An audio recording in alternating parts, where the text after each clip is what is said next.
नमस्कार, आप देख रहे हैं टाइम्स न्यूज और मैं हूं आपके साथ कंचन।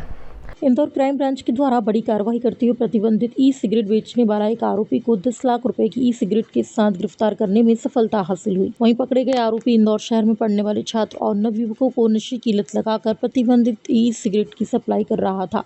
दरअसल इंदौर क्राइम ब्रांच को मुखबिर से सूचना मिली थी कि इंदौर की महारानी रोड पर कॉस्मेटिक मार्केट में एक व्यक्ति जो अपने गोडाउन से प्रतिबंधित ई सिगरेट खरीदने बेचने का व्यापार कर रहा है। मुखबिर की सूचना पर कार्रवाई करते हुए ब्यूटी विला नाम की शॉप पर दबिश देकर आरोपी उमेश नानकशाही को हिरासत में लेकर पूछताछ की गई। तो वहीं आरोपी ने बताया कि सिगरेट भोपाल के पंकज नाम के व्यक्ति ने लाना शुरू किया।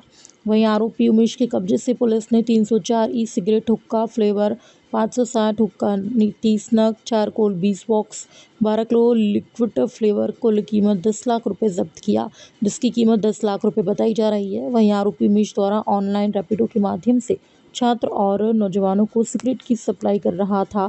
बहरहाल पुलिस ने prohibition of e cigarette act 2019 के तहत मामला दर्ज करके आरोपी से पूछताछ शुरू करके आरोपी पंकज की तलाश शुरू कर दी। रानीपुरा में एक कॉस्मेटिक की दुकान है जिसको कि ब्यूटी विला के नाम से है कॉस्मेटिक की दुकान, और इसमें जो उमेश जो व्यक्ति है, उमेश नाम का एक व्यक्ति है, वो उसको चला रहा था और उसका गोदाम ऊपर ही था।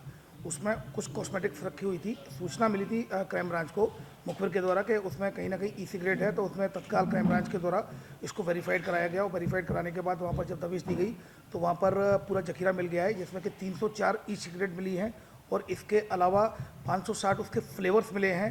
30 हुक्का जो हुक्का होता है जिसके द्वारा ये पीते, तो 30 हुक्का मिले हैं। इसके अलावा लगभग 12 किलो के करीब जो लिक्विड में जो फ्लेवर्स मिले हैं, और इसके अलावा 30 पैकेट बॉक्स जिसमें 1 से 1.5 किलो के करीब चारकोल होता है, तो वो चारकोल के वो पैकेट मिले हैं। कुल मिलाकर 10 लाख से ऊपर का माल बरामद हुआ है।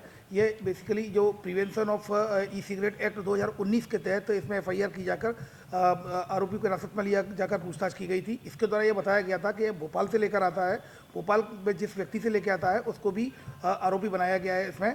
और इसमें जो सबसे जो इम्पोर्टेंट है, जो ये इससे पूछताछ की गई तो इसके द्वारा बताया गया व्हाट्सअप के द्वारा या ऑनलाइन के द्वारा उसको मैसेज आते हैं, उसके बाद वो रैपिडो से बुक करा के इसकी सप्लाई करता है।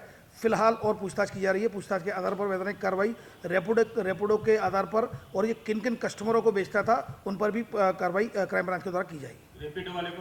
रैपिडो वाले को भी अभी चूंकि रैपिडो का भी कॉन्टैक्ट नंबर नहीं मिला है, जैसे वो मिलेगा वो अगर उसकी नॉलेज में होगा, चूंकि ये पैकेट बना के उसको बेचते थे रैपिडो के द्वारा, चूंकि पैकेट था अंदर, वो रैपिडो चालक को पता नहीं होता है सामान्यतः कि उसके अंदर क्या है, पार्सल के रूप में वो सप्लाई करते हैं। लेकिन अगर इस तरह किया जाएगा तो उसको भी आरोपी बनाया। अभी फिलहाल उमेश नानकशाही एक आरोपी बनाया गया है, और इसके अलावा जो भोपाल से लेकर आता है उसको भी आरोपी बनाया गया है। पंकज, भोपाल में पंकज नाम का व्यक्ति है जिससे कि ये खरीद कर ला। यस, भवरकुआ में जो जिसके खिलाफ कार्रवाई हुई है वही उसी से ही भोपाल से लेकर आना बताया है इसके द्वारा। ये पूरी उसकी सूची बना ली गई है। उन लोगों के खिलाफ भी वैधानिक कार्रवाई की जा रही है। ये पंकज सर 4 दिन पहले पकड़ा जा चुका, तो इससे बरामद कैसे हुई? क्योंकि फिर इन्होंने क्यों बरामद नहीं किया? केवल 36 से बरामद कर पाए उससे? अब एक्चुअली में उनके द्वारा पूछताछ जो भी की गई हो उन्होंने बताया होगा, तो पंकज ने कबूल किया होगा, लेकिन पंकज और कहाँ सप्लाई करता है तो ये अब उसमें हम पंकज से पूछताछ करके और भी अन्य स्रोतों के बारे में जानकारी निकालेंगे। अभी पंकज हमें मिला नहीं है, क्योंकि अभी एक उमेश ही आरोपी अभी फिलहाल आरोपी के साथ आरोपी बनाया। टाइम न्यूज देखिए अब आपके मोबाइल और स्मार्ट टीवी पर लाइव प्ले स्टोर से डाउनलोड करें टाइम स्मार्ट टीवी ऐप।